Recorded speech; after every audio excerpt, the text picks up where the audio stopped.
When this happened to me, I was living near a city called Tabatinga inside the Amazon rainforest.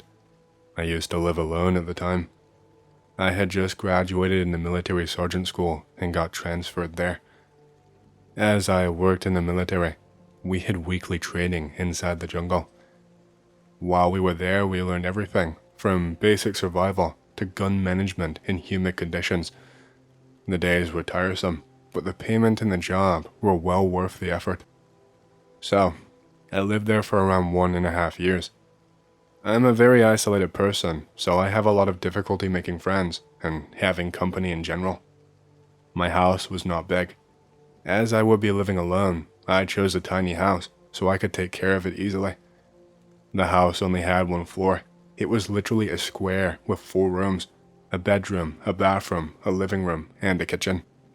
There was a small laundry area outside, and the house was surrounded by a wall. I would go every day from my house to work and back. I avoided going outside, especially when it was dark, since it wasn't abnormal that animals would roam the streets at night. At the end of the first semester there, I started feeling very lonely and depressed. I finally found it was time to find some kind of company in the form of a cat or a dog, and so I did. On a Saturday, I got my car, a Ford EcoSport, and traveled miles to the nearest city. While I was there, I looked for the local animal control. I asked if they had a cat or a dog there for adoption. They said they had found a box with some kittens inside, and that there was only one left for adoption. I went there and I got Yellow, my cat. I took care of him, and he grew strong. He was an indoors cat, since having an outside cat was fairly dangerous. 1 year passed by, and things were going normally by then. One day, we were patrolling an outpost. The outpost was small and completely surrounded by woods. It was around 2 a.m., and I was outside talking to another dude. Suddenly, we hear some movement coming from behind the trees. We point the flashlight to where the movement came from. We keep looking to the trees, but there is no more movement and we can't really spot anything. We dismissed it as a wild animal. When morning came around, I went to the spot to see if I could find any animal markings. I found no signs that an animal was there. When I was inspecting the ground, some kind of a log called my attention. When I gave it a better look, I found that in reality, it was this tiny wooden statue. It was all dirty and somewhat deep in the dirt, so it must have been there for a fairly long time. I got the tiny statue and I took it home. I cleaned the thing up and sanded it down so I could see a lot better what it was. It was the statue of a jaguar. I found it really interesting actually, and I decided, hey, why not keep it? I placed it in the living room, next to some other decorations that I had. Yellow didn't really seem to like the statue though. He completely avoided the corner that it was in.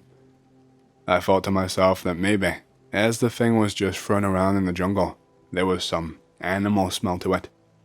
Even though I had washed it, cats are a lot more sensitive to smells of these kinds. Some days passed by and nothing wrong happened. One night, however, I woke up. I went to the kitchen, and on the way there, I saw Yellow looking at the statue, with all of the hair on his back all up. I got him and carried him with me around the house. After I got my water, I quickly went back to sleep. I got Yellow inside the bedroom and closed the door since he was acting weird. The next day I woke up. As it was a Saturday, I did not have to go to work that day. After going to the bathroom, I opened the door to my living room to go to the kitchen. As I opened it up, I looked at the shelf that had the statue. It wasn't there. Instead, the statue was on the floor. I thought that maybe Yellow had messed with it before I got to him, and maybe it ended up falling only at night. I then placed it back on a shelf where it was. I went on with my day as normal.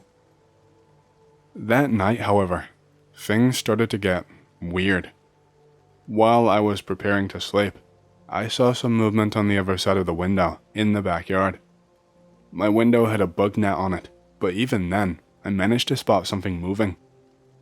I approached the window and got scared. as I saw this enormous spider on the outside of the booknet. I decided to leave it alone since it could not get inside. I went to sleep normally later. The other day, when I woke up, I could not see the spider anymore. I went to the bathroom. When I was using the bathroom, I saw some movement behind the sink. I stood still, and a big scorpion slowly moved from behind the sink. I wasn't sure how it got inside the house, but I realized that maybe it somehow passed through the bathroom book screen. I managed to catch the scorpion in a mason jar. I opened the front door to release the thing outside. As soon as I opened up that door, 3 massive roaches just bolted to the grass. They were in front of my house. I took the scorpion to the street and released it in a nearby bush. Then I went back home. When I got home, I noticed that there were flies inside my house.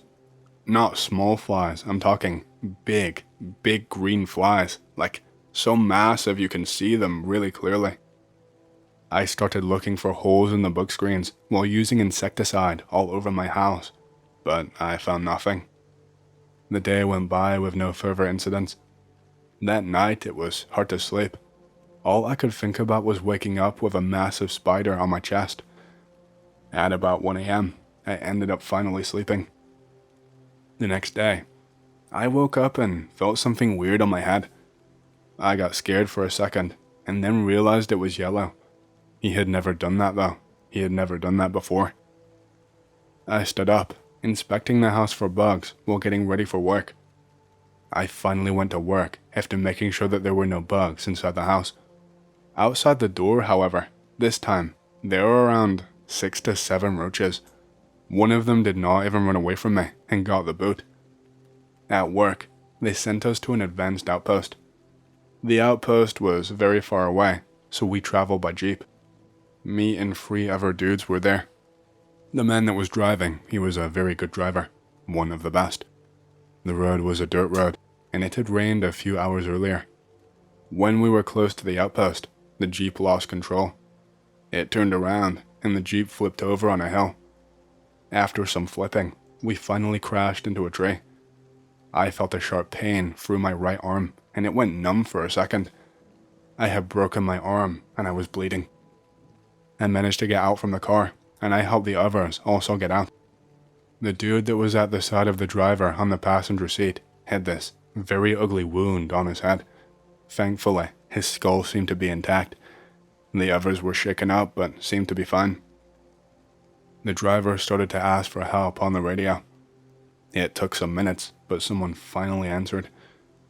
As we were waiting for rescue, I asked the driver what had happened. He looked at me with wide eyes. There was something on the road. What was it? Hey, I don't know, Sergeant. How the hell you don't know? I don't know, it was like a man, a very tall, skinny and brown man. I looked at him in disbelief. When I calmed down, I decided that he might be shaken by the whole ordeal, and maybe he was just having a hard time remembering. Rescue came, and they took all 4 of us to the hospital. While there, they immobilized my arm and sent me home since it wasn't a bad fracture. My right arm was now broken, and I had to do everything with my left arm. I was given a week off for the trouble. As I got inside my house, I was hit by a foul smell, as if something was rotting. I called for Yellow and he came. I started looking around. I thought that maybe Yellow had killed a rat or something. As I was looking around, I was trying to sniff out the source. I finally looked on the living room shelf. I noticed that the statue was gone. I thought maybe Yellow was playing with it. I kept looking around until I finally found the statue behind my sofa. As I bent down to get it, I realized 2 things. 1, the smell was coming from that statue from where it was. And 2, I could hear a hissing sound. So I stopped. And when I looked again, there was this medium-sized brown snake sitting near the statue. It was all around it. I jumped back. I went to my room and grabbed my machete. I pulled the sofa forward so that I could have a better look at the snake. It was just sitting there, hissing at me. I hit it with the machete around 3 or 4 times, but I ended up hitting the statue once and dented it a bit. As I grabbed the dead snake with a plastic bag on my hand, I could see the reason for the smell. The snake had a massive wound on its belly. It was like a large cut, and some of its bowels were on the outside. The area was very infected, and it smelled really bad. I went outside and threw the damn thing away. I started thinking, how the hell was that thing inside of my house? And how was it still alive with that kind of wound? I took the now dented statue and placed it back on the shelf. After spraying some perfume around the house, the painkillers finally got to me. I took a shower and I just went to sleep. In the middle of the night, I woke up from a loud meow coming from Yellow. The only light source was the light from the window on top of my bed. When I looked down to my feet, I saw what Yellow was meowing and hissing at. On the wall, as if going out from it, there was this horrible thing. It was like a human, but freakishly tall and dark. It had a face that almost looked like a skull. Inside, it had 2 yellow eyes reflecting the light of the moon. It had some kind of hair that kept moving on its head, and an oversized mouth. It was just standing there, with one of its spindly arms up, almost as if it was stuck on the wall. When I saw it, I screamed as loud as I could. I rolled around the bed until I got to the light switch and finally flipped it. When the light went on, the thing disappeared. I closed the door from my bedroom and stood there with the lights on, almost as if my heart would burst out from my chest. At around 3 a.m., I heard movement in the kitchen. Suddenly, plates just start breaking and part of the house starts shaking. I just stood inside my room, and after a while, it just stopped. As soon as dawn came, I grabbed my phone and called one of my coworkers. I called the driver from the last day, but I did not leave the safety of my bedroom. I greeted him on the phone and asked him what exactly he had seen on the road the day before. This time he answered that it might have been a tapir. I felt perplexed. I told him just straight up, "You can tell me the truth." He stood in silence for a second. Then he told me what he had actually seen. He described again a tall shape with a dark skin. I then told him, "Listen, whatever the hell that thing was, it was in my room. What was that?" He stood in silence. I say, "Listen, you live here for years now. Tell me what the hell was that thing?" "Are you in your house?" he asked. I said yes. He says, "Okay, I am going to swing by. Just wait there." Then he hung up the phone. Now I had to deal with exiting the room. There was sun outside, so the house was fairly lit. I grabbed my gun that I kept in a drawer, a Taurus 86 TA, and slowly opened the bedroom door.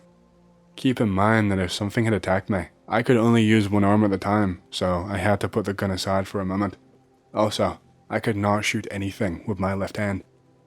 I moved around the house, waiting for the worst. As I got to the kitchen, everything was in place. No broken plates, no open drawers. On top of the sink, however, there was a big spider.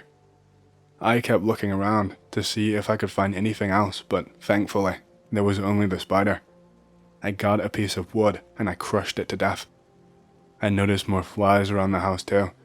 I ended up using the insecticide all over the house again. When I was done, I heard a car parking in front of my house. I opened up the front doors. The driver, who I will call Michael, got inside. He sat on the sofa and I sat on his side. "Michael, what was that thing?" He slowly replied, "Anon, do you believe in ghosts, spirits, and demons?" I kept looking at him for a second. "I have seen things and I don't know what they are." "That's enough," he said. "Anon, I come from a family that lived around here for generations. I used to hear stories about those things, but I never thought that I would see one for myself. Those things, the thing you saw, and I saw too. It was a Jurapari, a demon for the old tribes that lived here." I stood in silence. "They are kept in sealed objects. to which the mage would keep around its victim so the demon would haunt them, and eventually the demon in the object would take the victim's soul. I immediately stared at the wooden statue. I told him, I found that in the woods. Michael looked at the statue too. Yeah, that's definitely a native thing. I then told him of the critters that were appearing out of nowhere inside my house. He confirmed that it was related to the curse. Can you help me get rid of the statue? Michael accepts, but he says that he will not put the statue anywhere inside his car.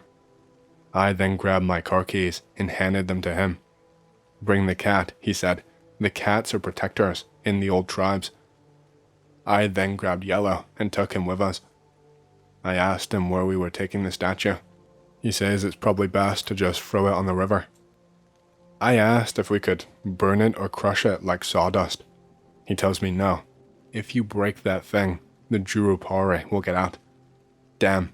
I told him I accidentally hit it with a machete the other day, but it didn't break, it just dented the thing. He said that was probably okay. We stopped near the river. There was a makeshift bridge on top of it, and we got out. I made Yellow stay in my car, and I took my gun with me. I had the statue in my hand.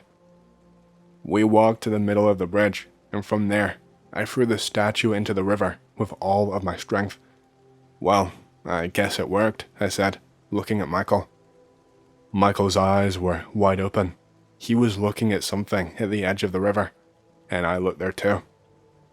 There, at the margin of the river, the Jurupari creature, it was there again, just staring directly at us. The unnatural mouth it had opened again, and it began slowly walking in our direction. I could hear whispers and voices inside my head, speaking a language I didn't recognize. I was shaking in fear, and the thing was walking in a way that it would get between us and the car. I grabbed my gun and unloaded all 6 bullets on the thing. Most of them seemed to miss, and the ones that did hit it, they did no damage. It just kept on moving. I could see the thing's legs now. They were as thin as a piece of wood. They ended in these pointed things, but it had no feet. The fear and all of the noises inside of my head, they got to me, and I got on my knees and leaned to the edge of the bridge. The wind started to become unnaturally fast. All the while, I was listening to something coming from the car. Suddenly, Yellow finds his way out of the car. He was meowing really loudly, and he jumps on the thing. The creature made a terrifying roar and bolted into the woods, with Yellow right behind him, chasing him. I looked around, and Michael was nowhere to be seen. I ran for both of them, but I got no reply from Michael. I ran to the car and got inside. I then realized Michael had the keys to the car, so I started yelling for them again as I was moving. I then saw Michael running from the other side of the bridge. I quickly got out from the driver's seat and went to the passenger. Michael gets inside and tries to start the car. I tell him to wait because of my cat. I yell outside once again. I then see a small figure running in our direction. Something was following it, as the trees behind it were shaking visibly, back and forth, like it was super strong wind. I open up the door, and Yellow jumped in, right as the car started. Michael went forward for the bridge with the car. What's ahead? I asked. It ends on a dead end now. The road was decommissioned long ago. When there was space, Michael just did a 180 dirt drift and turned the Ford EcoSport around, then he floored it. We passed so fast through the old bridge that the car almost jumped. It was dark already when we got to my house.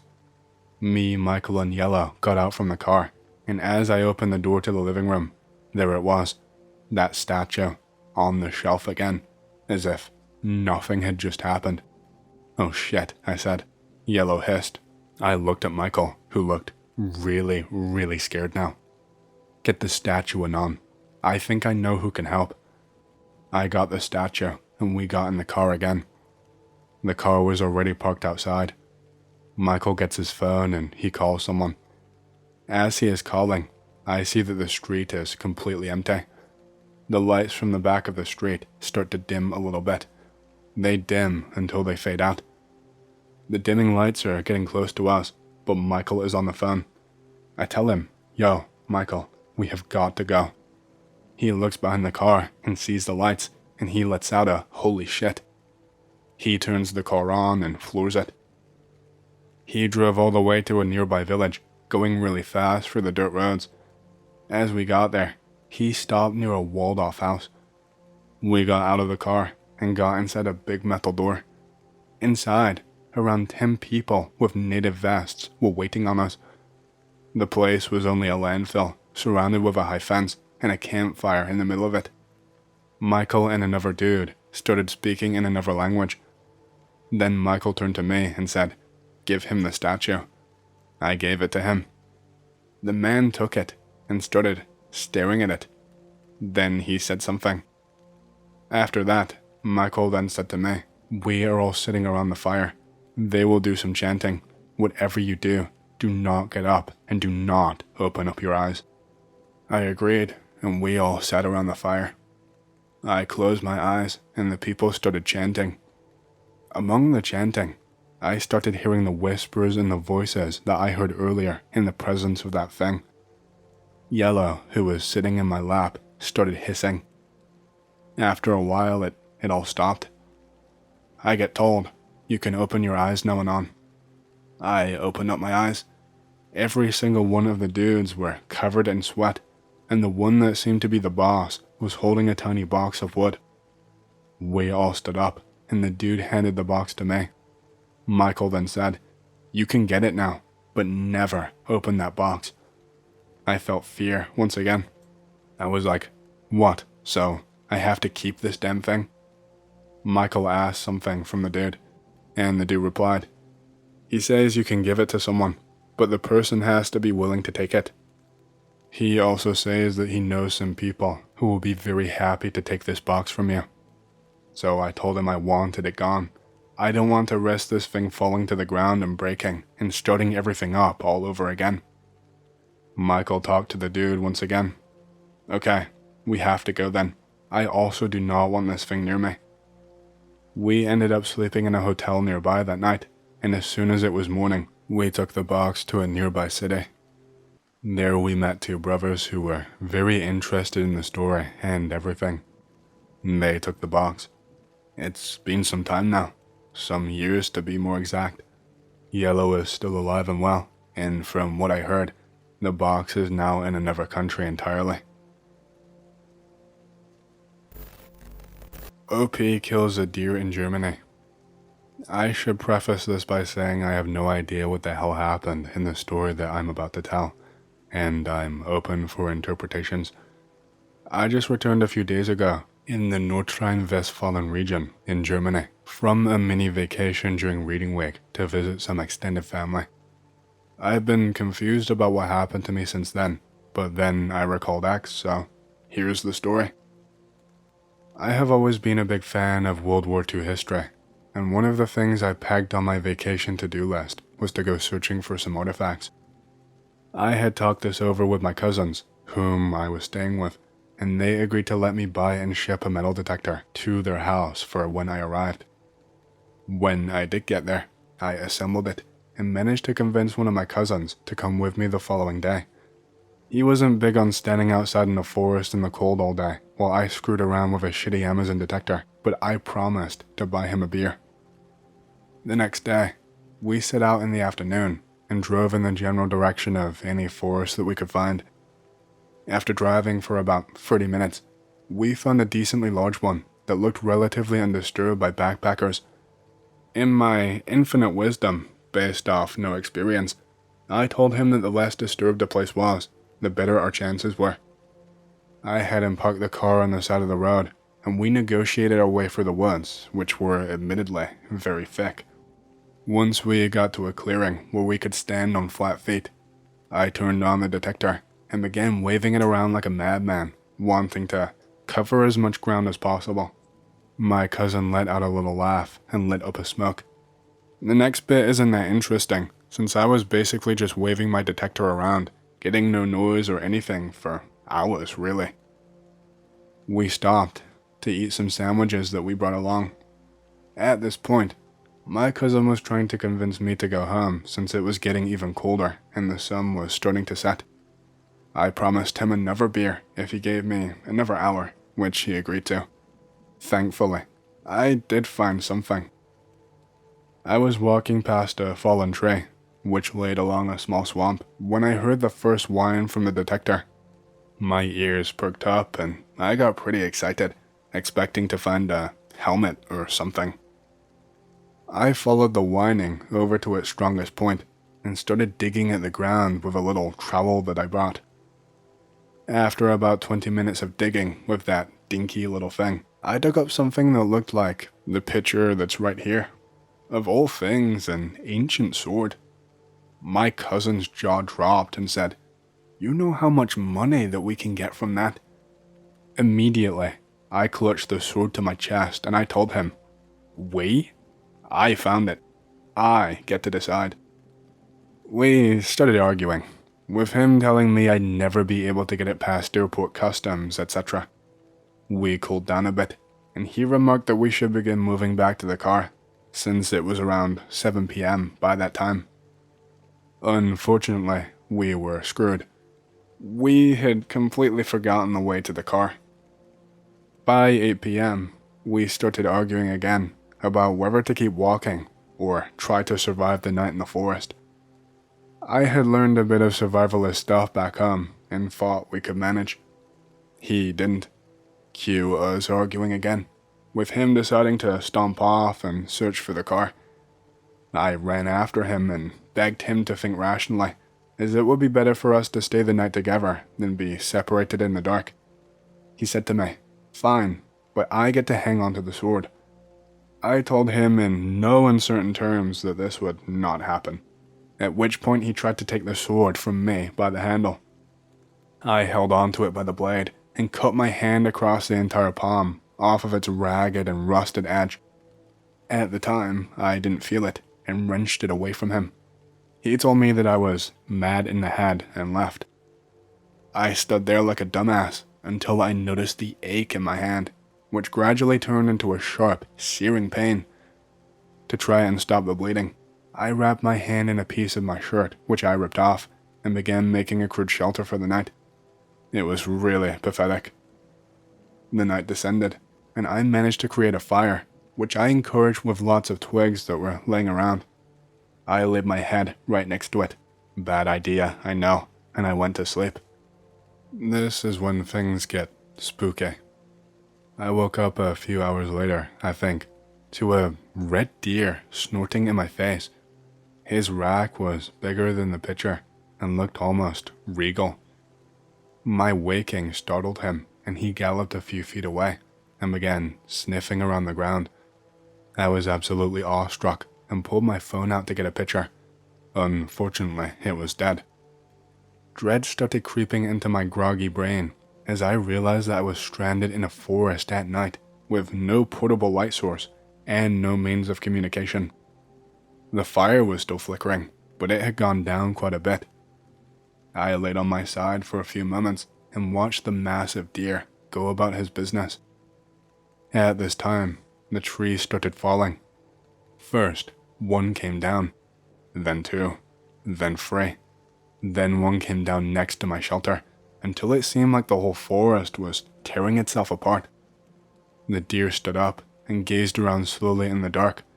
A fierce wind blew through my little campsite and stirred leaves and loose dirt up while trees were still coming down. The thumps as they hit the ground were becoming quite loud. I was sitting up at this point, frantically pondering whether to run and take my chances at not being hit or just staying put. Taking the sword with me, I stood up and began running, leaving the deer behind. At once, I heard a roaring cry.